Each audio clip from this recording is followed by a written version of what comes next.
Everyone, आप सभी का मोस्ट वेलकम। सबसे पहले तो और आपको पता ही होगा आपका यूपी पुलिस कांस्टेबल का जो मामला था, जो इतने टाइम से आपका एक तरीके से दब रखा था, वो थोड़ा सा सुर्खियों में आने लगा है। आपने कल भी उसके लिए एक न्यूज़ सुनी होगी, ब्लैक लिस्ट का, कुछ कंपनी को ब्लैक लिस्ट कर दिया गया इस टाइप से।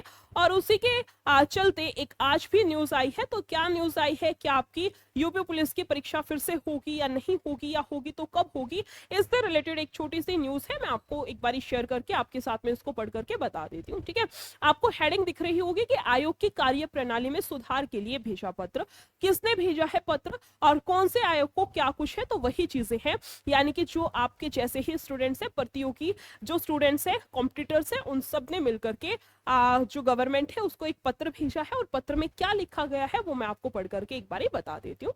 इसमें बोला है आपको, प्रतियोगी छात्रों ने मुख्यमंत्री योगी आदित्यनाथ को पत्र लिख करके अधीनस्थ सेवा चयन आयोग की सुस्त कार्य प्रणाली में सुधार लाने की मांग की है। सबसे पहली डिमांड तो यही है कि आपके जो सुस्त कार्य प्रणाली है उसके खिलाफ ये पत्र आपका लिखा गया है। उसमें बोला है, प्रतियोगियों का सुझाव है कि जिस तरह से कर्मचारी चयन आयोग यानी कि आपका एसएससी और लोक सेवा आयोग बकायदा भर्ती परीक्षा कैलेंडर जारी करता है, कैलेंडर जारी कर अपनी भर्ती परीक्षाएं नियमित तौर पर करवाता है, वैसी ही व्यवस्था इस आयोग में भी लागू की जाए। पहली डिमांड तो ये है कि जैसे आपका एसएससी का कैलेंडर जारी होता है और उसी कैलेंडर पर आपकी परीक्षाएं कराई जाती है, सेम यूपी का भी कैलेंडर जारी हो। आपका यूपी स्टेट कौन कौन से एग्जाम्स कब कब होने हैं, इसका बकायदा आपको कैलेंडर दिया जाए। उसी के साथ में बोला है, प्रतियोगियों ने पत्र के साथ अधीनस्थ सेवा चयन आयोग में लंबित भर्तियों का भी विवरण मुख्यमंत्री को भेजा है। लंबित यानी कि आपका जितनी भी पेंडिंग वैकेंसीज है ना, जिनके एडवर्टाइजमेंट आ चुके हैं या कोई नोटिफिकेशन आ चुका है लेकिन वो पेंडिंग है, कोई अता पता ही नहीं है कब होगी भी या नहीं होगी। स्पेशली आपका जो यूपी पुलिस कांस्टेबल का है, तो जितनी भी आपकी पेंडिंग भर्ती है वो सारी भी उस पत्र में लिखा गया है।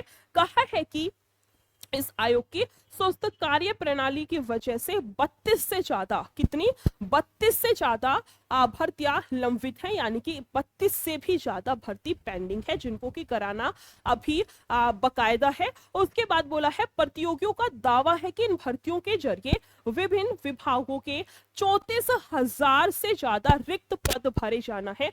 यानी कि जो 32 कुछ आपकी 32 से ज्यादा वैकेंसीज जो पेंडिंग है, अगर ये आपकी भर्तियां टाइम से प्रॉपरली होती हैं तो एक तरीके से 34,000 बच्चों को रोजगार मिल जाएगा। इतनी वैकेंसीज बच रखी है लेकिन उनको भरा नहीं जा रहा है, पता नहीं किस चीज का इंतजार किया जा रहा है। उसके बाद है, प्रतियोगी छात्रों ने इस लंबित भर्ती को 3 महीने से पूरा करवाने की 3 महीने में पूरा करवाने की मांग मुख्यमंत्री से की है। तीसरी मांग क्या है कि ये जो भर्ती बच रखी है ना, ये नहीं है कि पंचवर्षीय योजना बना करके इनको करवाते रहो सदियों तक, इनको 3 महीने के भीतर करवाया जाए, ये भी रिक्वेस्ट की गई है। इसी के साथ में है, सुझाव दिया गया है कि आयोग की भर्ती प्रक्रिया विज्ञापन जारी होने के 8 माह के भीतर पूरी कराने की व्यवस्था की जाए। और साथ में आपकी चौथी मांग ये भी की गई है कि आगे से कोई भी नोटिफिकेशन, कोई भी वैकेंसी आती है तो 8 महीने के अंदर उस वैकेंसी को फिल किया जाए। उसका फॉर्म फिल करना, एग्जाम होना, आपका रिजल्ट आना और फिजिकल होना, जितना भी जो भी प्रोसेस है पूरा उसका 8 महीने में करा करके उसको रख दिया जाए, ये एक अलग से डिमांड की गई है।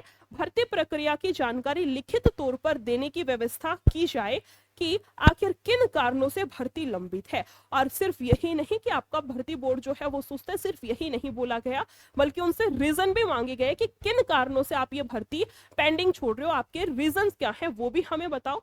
इसके साथ में है, प्रतियोगियों ने आयोग के वार्षिक कार्यों की समीक्षा कराने का भी सुझाव मुख्यमंत्री को दिया है कि आप उन पर एक बारी जो कार्य करते हैं आप एक बारी उनका सुपरवाइज कराएं। और उसके बाद है, परीक्षार्थियों की मांग है कि परिणाम के साथ परीक्षा में शामिल अभ्यर्थियों को मिले अंक, उनकी रैंक तथा प्रतीक्षा सूची भी जारी की जाए। पांचवी और आखिरी मांग क्या है कि उनकी परीक्षा में शामिल जो अभ्यर्थी हैं उनको मिले अंक, उनको उनके मार्क्स भी बताए जाए, आपके कितने मार्क्स बने हैं, उनकी रैंक क्या आई है और प्रतीक्षा सूची क्या है। ये सारी की सारी डिमांड्स स्टूडेंट्स ने आपके जैसे ही प्रतियोगियों ने की है। किससे? यूपी गवर्नमेंट से। तो जैसे ही इसका कुछ रिप्लाई आएगा, इसका कुछ उत्तर के रूप में आएगा, तो आप लोगों को बहुत जल्दी बता दिया जाएगा। अभी के लिए बस आपको यही बताना था, क्योंकि कल से बच्चा बहुत बहुत बहुत टेंशन में आ रखा है, बहुत नहीं डिस्टर्ब हो रखा है। जितना मैं देखती हूँ कमेंट्स आप लोगों के पढ़ती हूँ, मैम ब्लैकलिस्ट हो गया, ये हो गया, वो हो गया, आप लोगों की बहुत सारी दिक्कतें। आज तो मैंने एक कमेंट पढ़ा, मैम भर्ती 2024 में होगी या 27 में होगी। तो मैं मानती हूँ आपके बहुत सारे इस तरीके से डाउट्स होंगे, कोई बात नहीं। आपका पत्र लिख करके भेजा गया है, जैसे ही कुछ रिप्लाई आएगा आपको बहुत जल्दी बताया जाएगा। और ये न्यूज़ आपको कैसी लगी है एक बार जल्दी से कमेंट सेक्शन में बताएंगे, और अच्छी लगी हो तो इसको शेयर और लाइक भी कर देंगे, ठीक है। फिर मिलते हैं ऐसे ही किसी इंफॉर्मेटिव इवेंट के साथ में, इंफॉर्मेटिव एक छोटे से क्लास के साथ में। Thank you so much, take care, bye bye.